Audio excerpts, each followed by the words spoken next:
Hello guys, welcome back. അപ്പോൾ ഇന്നത്തെ video എന്ന് പറയുന്നത് ആലു പൊറോട്ട ഉണ്ടാക്കുന്ന വീഡിയോ ആണ്. നല്ല ഹെൽത്തിയും ടേസ്റ്റി ആയിട്ടുള്ള ആലു പൊറോട്ട നമുക്ക് വീട്ടിൽ തന്നെ ഉണ്ടാക്കാം കേട്ടോ.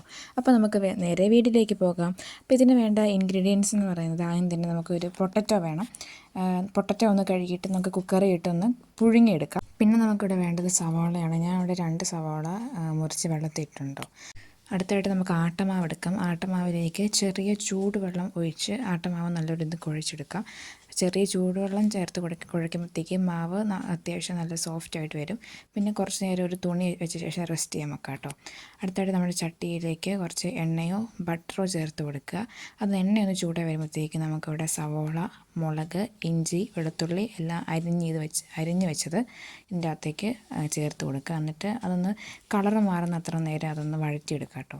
ഇനി ഇതിലേക്ക് നമുക്ക് നമ്മുടെ പൊടികളെല്ലാം ചേർത്ത് കൊടുക്കാം. ആദ്യമായിട്ട് തന്നെ നമുക്കിതിലേക്ക് ആവശ്യത്തിന് വേണ്ട ഉപ്പ് ചേർത്ത് കൊടുക്കാം. പിന്നെ ഗരം മസാല ചേർത്ത് കൊടുക്കാം. നമുക്ക് വേണ്ടത്ര മുളക് പൊടി, മഞ്ഞൾപ്പൊടി.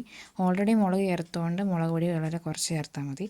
പിന്നെ നല്ലപോലെ ഒന്ന് പച്ചമണം മാറുന്നവരെ നല്ലപോലെ ഒന്ന് ഇളക്കി കൊടുക്കാം കേട്ടോ.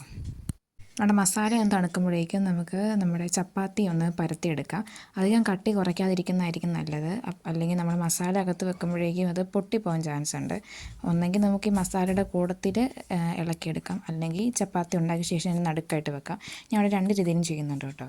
നമ്മൾ തണുക്കാൻ വേണ്ടി മാറ്റി വെച്ചാൽ നമ്മുടെ മസാലയിലേക്ക് നമ്മുടെ ഉരുളക്കിഴങ്ങും കൂടെ ചേർത്തിട്ട് മൊത്തം ഒന്ന് നല്ലപോലെ മിക്സാക്കി കൊടുക്കാം കേട്ടോ.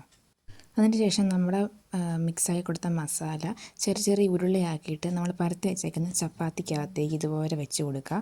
അതിന് ശേഷം അത് തിരിച്ച് വെച്ചിട്ട് ഒന്നെങ്കിൽ നമ്മുടെ കൈ കൊണ്ട് തന്നെ ഒന്ന് പ്രസ് ചെയ്തിട്ട് ഒന്ന് ആക്കിയെടുക്കുക, അല്ലെങ്കിൽ നമ്മുടെ ചപ്പാത്തി പലക എടുത്തിട്ടാക്കുക. ചപ്പാത്തി പലക എടുത്താക്കുമ്പോൾ ശ്രദ്ധിക്കേണ്ടത് അത് അകത്തുനിന്ന് പൊട്ടിപ്പോകാൻ സൂക്ഷിക്കണം. മാവിട്ട് തന്നെ നമ്മളതൊന്ന് പരത്തി കൊടുക്കുക, ഇല്ലെങ്കിൽ അത് അകത്തുനിന്ന് പൊട്ടിപ്പോരും. ആദ്യത്തെ 2 നമ്മൾ ഇതുപോലെ ആട്ടം ഉണ്ടാക്കിയെടുത്തത്. അപ്പോൾ നമ്മുടെ പാനിലേക്ക് കുറച്ച് നെയ്യ് ചേർത്ത ശേഷം അതൊന്ന് ചുട്ടെടുക്കുക. ബാക്കിയുള്ള ആലു പൊറോട്ട എല്ലാം നമ്മുടെ മസാലയും മാവും കൂടെ ഒന്ന് മിക്സ് ആക്കിയിട്ട് നമ്മൾ അത് വെച്ച് അങ്ങനെ പരത്തിയാണ് എടുത്തത്. അപ്പോൾ നമുക്ക് അകത്തുനിന്ന് മാവ് പൊട്ടി വരുന്ന സംഭവമില്ല. അപ്പോൾ ഇതാണ് കുറച്ചുകൂടി ടേസ്റ്റി എനിക്ക് തോന്നുന്നു. നിങ്ങൾക്ക് ഇഷ്ടമുള്ള രീതിയിൽ നിങ്ങൾക്ക് ഉണ്ടാക്കി നോക്കാം. അപ്പോൾ സംഭവം നല്ല അടിപൊളിയാണ്, നല്ല ടേസ്റ്റിയാണ്. നമുക്ക് ഹെൽത്തി ആയിട്ട് നമുക്ക് വീട്ടിൽ തന്നെ ഉണ്ടാക്കാൻ പറ്റും. വെജിറ്റേറിയൻ ആയിട്ടുള്ള ആൾക്കാർക്ക് ഉറപ്പായിട്ട് ഇഷ്ടപ്പെടും. അപ്പോൾ അടുത്തൊരു വീഡിയോ ആയിട്ട് വരുന്നവരെ ടാറ്റാ.